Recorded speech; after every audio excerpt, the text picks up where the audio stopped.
So we've gotten another installment of Despicable Me in this Despicable Me cinematic universe. That's right, the DMCU. That's not an actual term, but I'm coining it because we've gotten a lot of these movies. And you're probably wondering, by now, have they gotten better?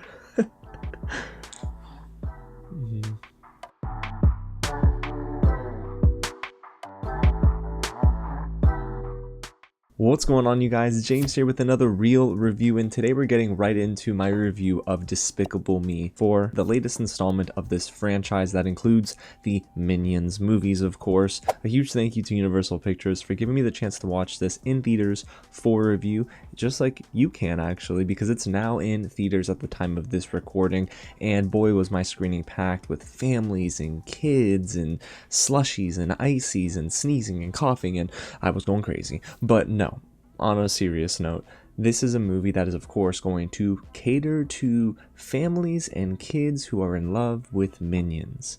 And if you like that bare minimum qualification for these movies, you might be okay with this. But if you're looking for a film that feels like it's actually improving on its predecessors and is aging well, you're not in for a good ride.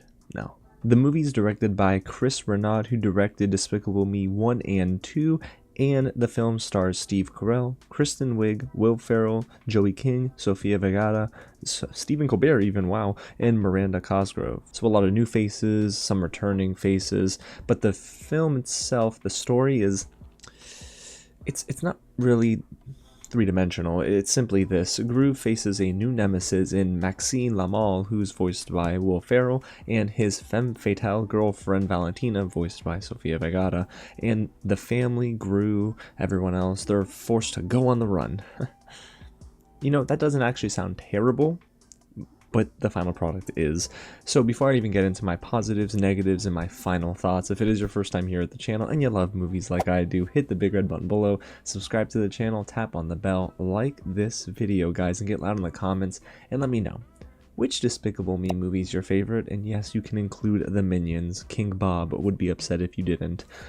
Alrighty, y'all. Well, let me start off on an optimistic note, because there are a couple of takeaways here that are actually fine.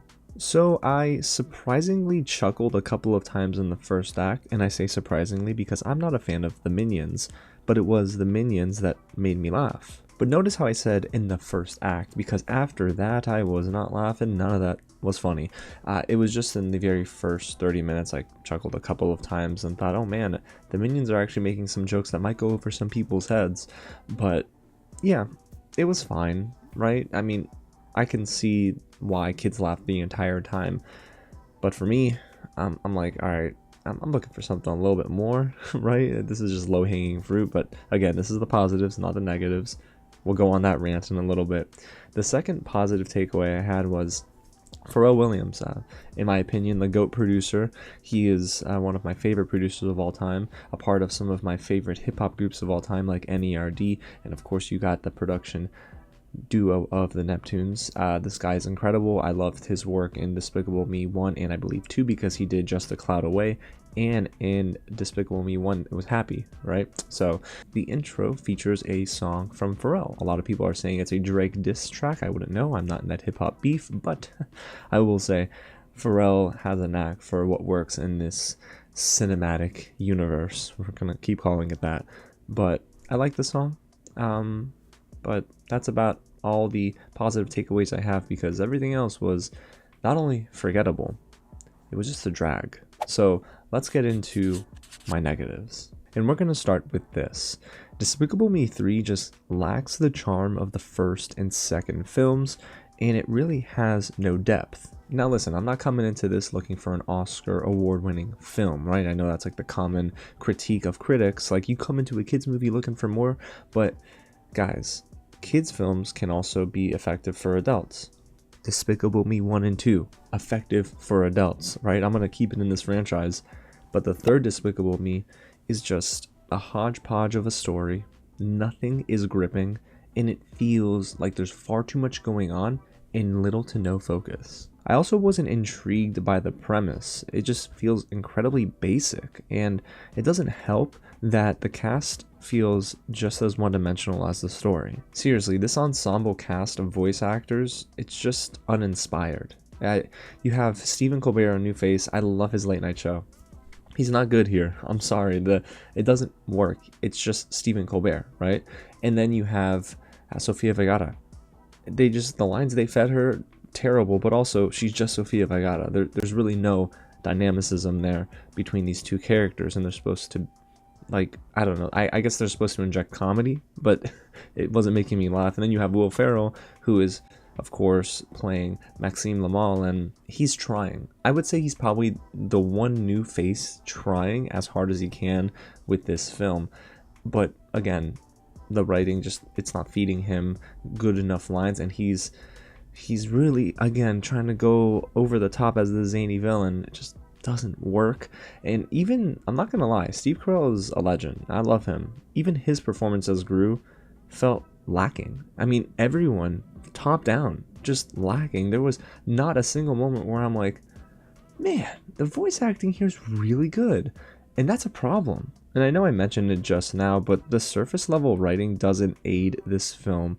There's a lot of really predictable turns, but also outside of just the predictability, the humor just doesn't work either. And in a film like this, at least the humor needs to work. But it ran so dry again after that first act, and it was low-hanging fruit. It relied far too much on cheap physical humor with the minions to try and pick the film up. I kid you not, guys. The children in our theater were quiet for everything except the minions. Is that not a problem? I mean, the adults at least were oohing and awing with Agnes and her unicorn, and sometimes with Maxime Lamal and some of the stupid stuff he was doing, but the kids were not engaged until the minions showed up. And I don't know why I'm saying that out loud, because now we're going to get a Minions 15, aren't we? And what really stinks is, in most children's movies, there's at least a positive takeaway that even a child could tell you, hey, this was a meaningful message. But there are zero takeaways in terms of meaningful messaging here. The film is just lazy. It does the bare minimum and relies on the minions to hopefully get kids into theaters. And that's probably what's going to happen. The movie's probably going to make money. But the issue for me is, what else? There's nothing else in this movie that is attractive, intriguing, gripping. I came away from this film literally forgetting everything. I'm like, I'm not even going to think about this film past this review, am I? And it's true, I'm not. It's by far the worst in the Despicable Me run of films, and it's maybe not as bad as the Minions movies, but it's just as forgettable. And I just cannot believe this is the product they turned over, especially with the director involved, who honestly did a very good job with Despicable Me 1 and 2. Sadly though, and I guess I'll get to my final thoughts here, Despicable Me 4 just proves that this franchise has run its course. It is completely out of gas. You have nothing that is going to really solidify this as a successful animation franchise outside of box office numbers. Despicable Me 1 and 2, awesome. Like, literally good to great films. Everything else, you could tell they were just like, well, how do we make money? And I hate to say that, but it's true. This is exactly the blueprint for how you get a box office jolt for your studio. And that's what they're doing. Because of the Minions. Nothing else. Like, Despicable Me 3 just proves that this franchise, it's out of gas, y'all. Like, we're done. We're done with this franchise. Like, I don't even know if I want to see another one of these movies. Like, it's that bad. This movie is very, very clearly a sign of, hey, guys, we got nothing else left in the tank. But let's just do something, but bring in these big names, and maybe they'll attract people and get them in the seats. Yeah, I mean, you're casting Stephen Colbert and Sofia Vergara and Will Ferrell to get adults in the theater, not kids, right? And they probably will get adults there because of their children or their nieces and nephews. So it is just a bad movie, guys, okay? There's nothing redeeming here. The directing is lazy. The writing is just awfully surface level. You have nothing inspiring about the voice cast, and it makes you miss the charm of Despicable Me 1 and 2. So after giving it some thought, guys, you're probably wondering, what the heck would this guy rate this film? I'm gonna rate it a 1.5 out of 5. It's just terrible. One of the worst movies of the year. I hate to say it, guys, but there's nothing here that is a positive takeaway enough for me to say, go see this movie this summer. It's bad. Go watch Quiet Place Day 1 instead. How about that? But yeah, there you have it. That's my real review of Despicable Me 4, which was more of like a rant of some sort. But hey, if you enjoyed it, hit the big red button below. Subscribe to the channel. I'm hoping we get a positive turn of events for the summer after Despicable Me 4. I almost said 3. Did I say 3 earlier? I think I said 3. Oh boy.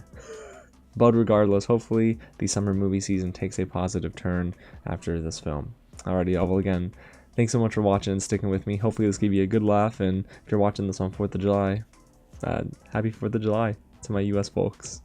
Alrighty, y'all. Again, thanks so much for sticking with me. God bless you guys, and I'll catch you at the next screening.